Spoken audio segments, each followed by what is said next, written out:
আজকে রাস্তা একদমই ফাঁকা। এই সময়ে দেখা যায় অনেক ভিড় থাকে, গাড়ি, রিক্সা, সিএনজি সব কিছুই এই সময়টাতে অনেক ভিড় থাকে। আমি মেয়েকে কোচিংয়ে দিয়ে আসলাম। আসসালামু আলাইকুম। এখন আমি বাসার সামনে এসে পড়েছি, আর আজকে এত রোদ উঠেছে যা বলার বাহিরে।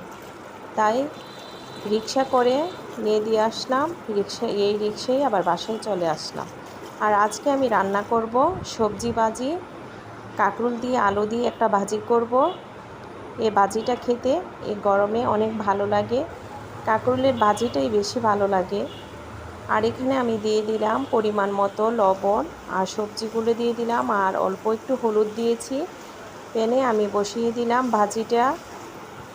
এখন সব কিছু আমি নাড়াচাড়া দিয়ে মিশিয়ে নিব।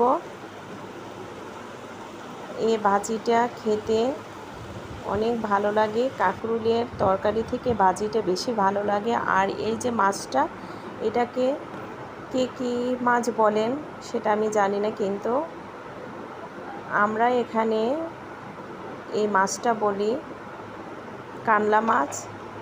আর এখন আমি মাছটা রেডি করে এই দিক থেকে আমি রসুন আর পেঁয়াজ পেস্ট করে নিয়েছি, শেষ হয়ে গিয়েছিল তাই একটু পেস্ট করে নিলাম অল্প করে, তরকারিটা বসাবো তাই। আর এই দিক থেকে আমি ভাজিটা একটু নাড়াচাড়া দিয়ে দিচ্ছি, না হলে আবার দেখা যাবে নিচ থেকে পুড়ে যাবে।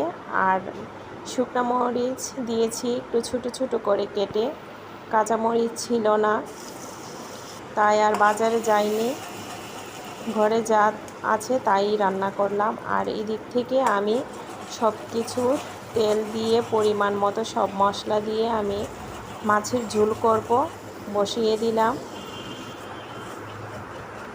হলুদ, মরিচ, পেঁয়াজ বাটা, রসুন বাটা দিয়ে ওই দিক থেকে মশলাটা কষানো হচ্ছে। আর আরেক চুলাতে যে ভাজিটা বসিয়েছি সেই ভাজিটা আমি একটু নাড়াচাড়া দিয়ে দিচ্ছি। আমার ভাজিটা প্রায় হয়ে আসছে, সবগুলোই সিদ্ধ হয়ে গেছে। আর একটু হালকা একটু ভাজবো। আর এখন আমি মশলাটা আর একটু কষিয়ে নিলাম, নিয়ে এখন মাছটা আমি দিয়ে দিব।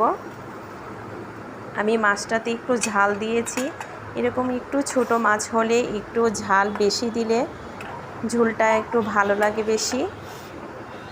এই ছোট মাছে কে কে ঝাল খান আমার মতো, আমি একটু ঝালটা একটু বেশি খাই ছোট মাছে। মাছটা একটু উল্টিয়ে দিচ্ছি, দিয়ে তারপরে হালকা একটু কষানোর পরে আমি একটু ঝোল দিব। এখন হালকা একটু কষিয়ে আমি পরিমাণ মতো পানিটা দিয়ে দিব। দেখেন কালারটা দেখেন, বোঝাই যাচ্ছে এই মাছটার ঝাল কীরকম হবে। আর এখন আমি একটা ঢাকনা দিয়ে ঢেকে দিব। আর আমার এদিক থেকে ভাজিটাও হয়ে গেল, আমি ভাজিটাও নামিয়ে নিব। আর এদিক থেকে আমার মাছটাও হয়ে আসছে। এই ছোটো মাছ হতে আবার বেশি সময় লাগে না। এখন আমি এখানে একটু ধনেপাতা দিয়ে দিব। এটাকে ধনেপাতাও বলে না, অনেকে বলে এটা পুদিনা, বরমজের পাতা।